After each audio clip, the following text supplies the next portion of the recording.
I was surprised to find out that the Spanish Empire only really ended in 1976. In 1976 was the end, was the official end of the Spanish Empire, a year after Franco died. It's incredible, actually. I Yeah. mean, the US took a lot of things from, it was Mexico, but the Spanish Empire, Cuba was the Spanish Empire, and I think we gave it back to Cuba once that whole thing happened in 1910, and then the Philippines, right? The Yeah, Spanish Empire. So the US kind of the US Spanish War, I think in 1899 was it, or 1910, I'm not sure, but that was really the end, I guess. So it was the beginning of the end, put it that way. Of course, when after Franco died, a year after Franco died, it was the official end. But it's yeah. It was just part of the decolonization of, really, the English went through it too, of the kind of and French as well. So they kind of, all their holdings become decolonized. Since we're talking about empire, how long more have you got? Have you got another 5 minutes? Yeah, how much time you want?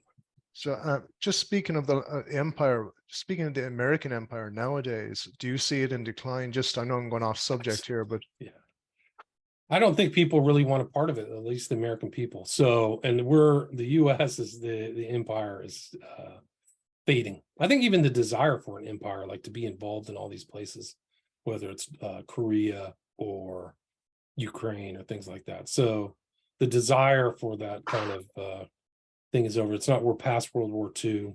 So, and we've done these expeditions or the US has done these expeditions to Iraq, and we're still holding places in Syria. So we have a serious debt problem. We just keep kicking the debt can down the road. We obviously can't afford some of these expenditures. So I don't see it continuing. I don't know if there's a political will for the population to go through it. Maybe it is, but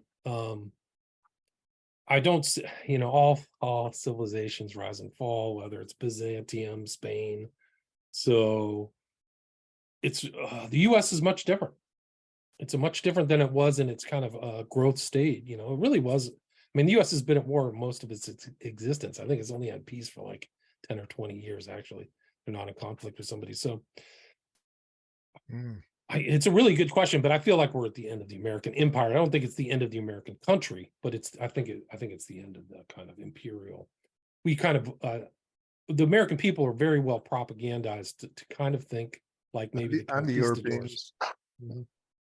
So there are very many interests who want the empire to continue, the military industrial complex. There's huge incentives to keep it going. I mean, we spend so much money on our defense. It's astonishing. $700 billion a year. It's like bigger than like probably the entire budget of Central America. But so the perpetuation of that, I mean, I think that the finances itself, it'll probably be like Spain. Like, you don't have the money to maintain it. How are you spending this money? And all of these global things. If we took that money, we could probably pay down our debt and not have higher interest rates and all that stuff. So it's I feel like we're at the kind of like the end of the empire. I don't know.